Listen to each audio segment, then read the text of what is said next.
As you guys know that the update of 3.8 is right around the corner, and whoever's review the banner for this patch. Coming in the first phase is Eula along with the Kui, and in the second phase is Wanderer along with the Kokomi. As the Fountain update is coming soon and new characters are coming too, so many players might get confused whether to pull for this banner or not.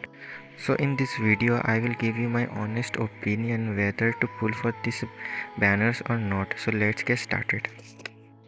So let's talk about our Ice Princess and the most popular NPC in the game, Eula. Many players were waiting for her to sit on their faces with the huge slappy.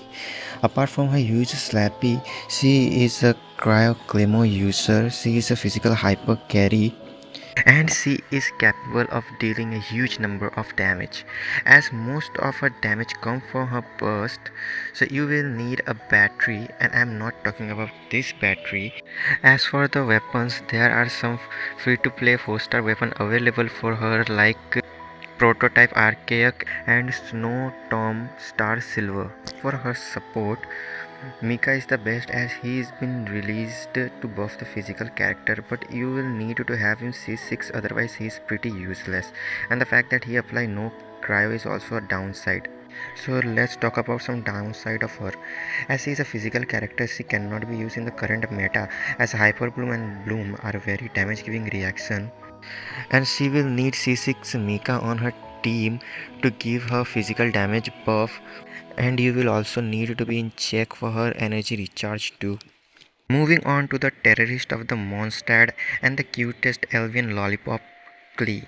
She is a pyro catalyst user. She is an on-field character and cannot be considered as a hyper carry, as you will need a sub DPS, and she is very hard to play. And if you think that you can use her just to throw some balls on the enemies, then you will need FBI, open up! And as for her weapon, there ain't any good F2P weapons are available, but Witset is a good option, but you need to roll the gacha for it. As for her playstyle, it's quite difficult. You may need to give time to learn how to play her.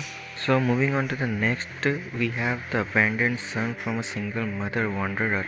I'm not gonna lie, using Wanderer is like using a cheat. I mean, you can literally fly and grab some juicy lavender melon with him.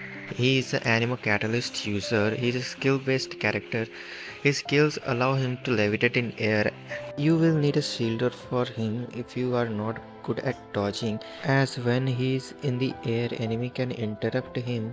Moving to his burst deals AoE damage, and for his weapon, there ain't any good 4-star free to play weapons available for him, but you can move to Witsit again, which is really a good option. If you guys want to bring the most out of him, you will need a C6 Faruzan.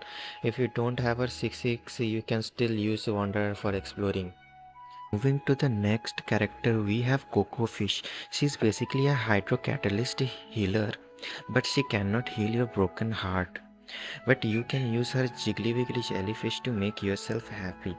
She is a very good hydro applier, and she heals too. You don't have to invest in her, as she have negative crit. Just stack HP on her and basically you are done.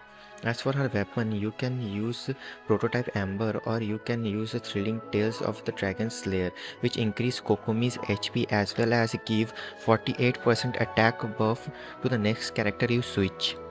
She is very flexible, so she can fit in any team comp, especially for Bloom and Hyper Bloom. Her jellyfish supply hydro to the nearby enemy and heal the character nearby it. Her jellyfish does not have much range, but you know what? You can use her ult to walk on the water and grab some fishes with her. Okay, so conclusion time. So I think you guys should pull for Coco Fish, cause why not? She can heal, she can apply hydro, she can walk on water. She is a great support, she is very flexible, and you can eat her, making little sushis with her. As for Wanderer, he will be very useful in exploring. I mean, like, fuck every other characters, just use Wanderer. And for Klee, please don't fall for her. She is very hard to play. You will need to learn how to cancel animation, etc. And for Eula, pull for her if you really liked her and want her to sit on your face, cause only MiHoYo knows when she will show up again. So this is all for the today's video. See you guys in the next one.